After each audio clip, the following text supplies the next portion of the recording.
hello.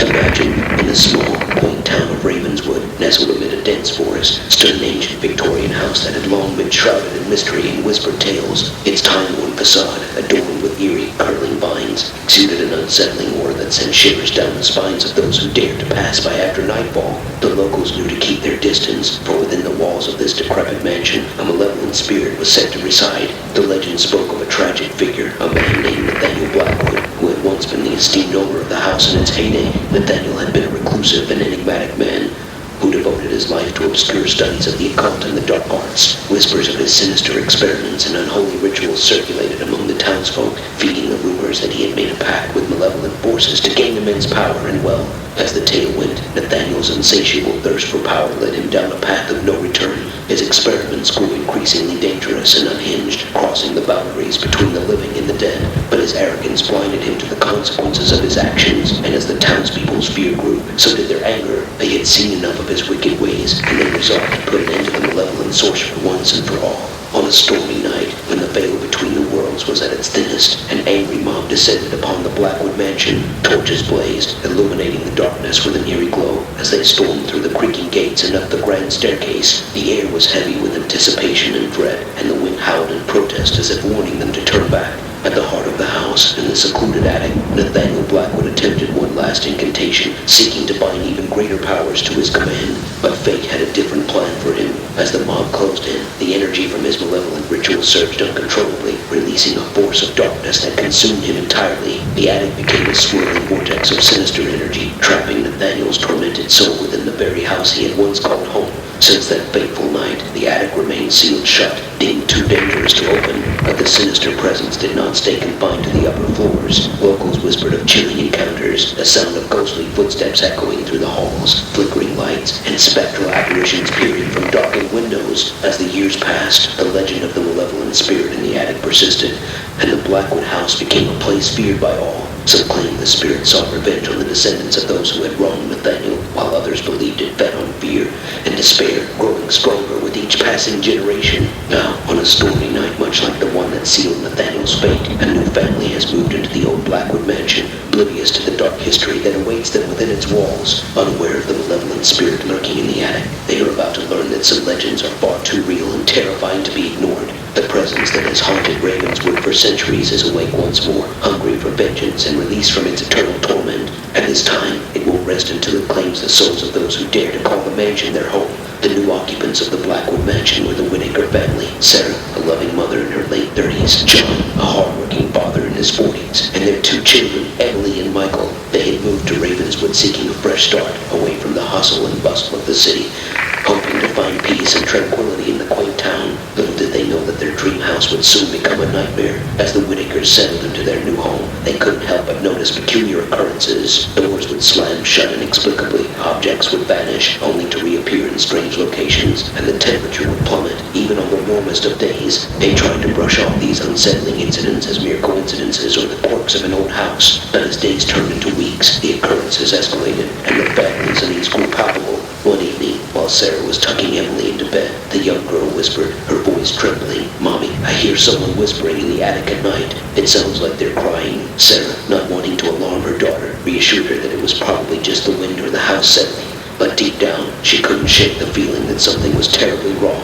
As the night wore on, she found herself unable to sleep, tormented by the echoes of inexplicable sounds that seemed to emanate from the very heart of the house. Meanwhile, John, who had been working tirelessly to make the mansion livable, began to notice his tools vanishing and reappearing in odd places. He grew increasingly frustrated, suspecting that his kids might be playing pranks on him. But when he confronted Emily and Michael, they both denied any involvement, insisting they hadn't set foot in the attic. One night, as the family gathered around the fireplace, a chilling gust of wind blew through the room, extinguishing the flames and plunging them into darkness. Panic-stricken, they fumbled for a flashlight, and in its dim beam, they saw something that sent their hearts pounding with terror. A pale figure, barely discernible, stood at the edge of the room, its mournful eyes fixated on them. Sarah's breath caught in her throat as she tried to speak, but no words came out. She clutched her children close, feeling a presence of malevolence that seemed to loom over them, suffocating and ominous. The figure gradually receded into the shadows, and the temperature dropped further, causing the family's breath to mist in the frigid air. With a jolt, the lights flickered back to life, but the apparition had vanished without a trace. From that moment on, there was no denying the malevolent force that resided within the house. The Whittaker family became prisoners in their own home, tormented day and night by the relentless spirit. As the haunting intensified, the once tight-knit family started to fray at the seams. Sleepless nights, unexplained bruises, and the feeling of being constantly watched took a toll on their sanity. Desperate for answers, Sarah sought out the oldest residents of Ravenswood, hoping to uncover the truth behind the malevolent spirit that plagued their home. The elderly townsfolk reluctantly spoke of the cursed history of the Blackwood Mansion, sharing grim tales of its former owner, Nathaniel, and his sinister experiments. According to the tales, the malevolent spirit was bound to the mansion, unable to escape its earthly confines until it exacted its revenge upon those tied to its accursed past. The more it fed on fear and despair, the stronger it became, and its thirst for vengeance grew insatiable. Determined to break the curse and save her family, Sarah delved deeper into the mansion's history, seeking any means to appease or banish the malevolent spirit. But with each passing day, the entity's wrath intensified, making it clear that it had no intention of letting go. As the Whittaker family's torment reached a horrifying crescendo, they realized that their only hope for survival lay in confronting the malevolent spirit head-on. Little did they know that their battle against the darkness was just beginning, and the sinister entity in the attic had far more sinister plans in store for them. As the days turned to weeks, the malevolent spirit's torment reached an unbearable crescendo. Sarah, John, Emily, and Michael became mere shells of their former selves, their minds unraveling under the unrelenting pressure of the haunting.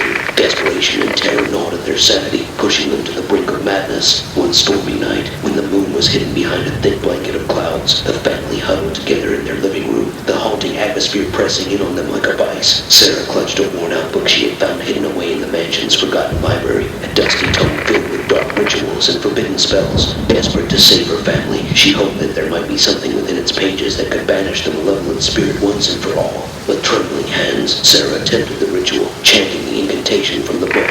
But unbeknownst to her, the malevolent spirit had been toying with their minds, luring them into a false sense of control.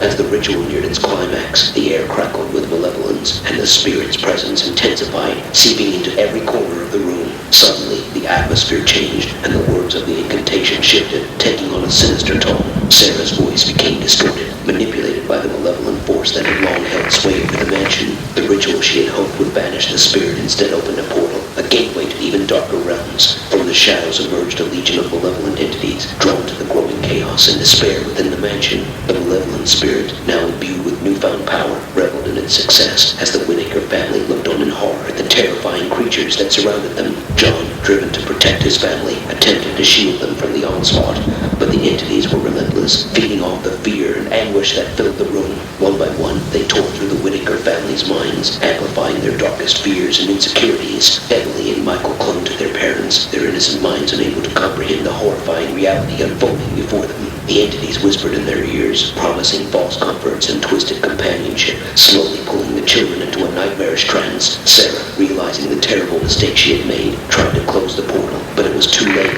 The malevolent entities had already gained a foothold in the mortal realm, their maleficent presence growing stronger with every passing moment. In a final act of desperation, John managed to grab the book from Sarah's hands and tried to reverse the ritual, but the pages were no longer the same. The once familiar text had transformed into an incomprehensible script, the words dancing and shifting beyond recognition. As the malevolent entities closed in, the family's cries for help echoed throughout the mansion, unheard by the rest of the world. The dark forces enveloped them entirely, consuming their souls and consigning them to an eternity of torment within the cursed walls of the Blackwood Mansion. And so, the legend of the malevolent spirit in the attic lived on, taking on an even more sinister twist with the tragic tale of the Whittaker family. The mansion stood as a foreboding monument, a warning to those who dared approach its decrepit walls, a place of unimaginable horror where the malevolent spirits of the past and present lingered, hungry for new souls to add to their tortured collection. And there they would remain, prisoners of their own dark desires and fears, forever trapped in the malevolent spirit's nightmarish grasp.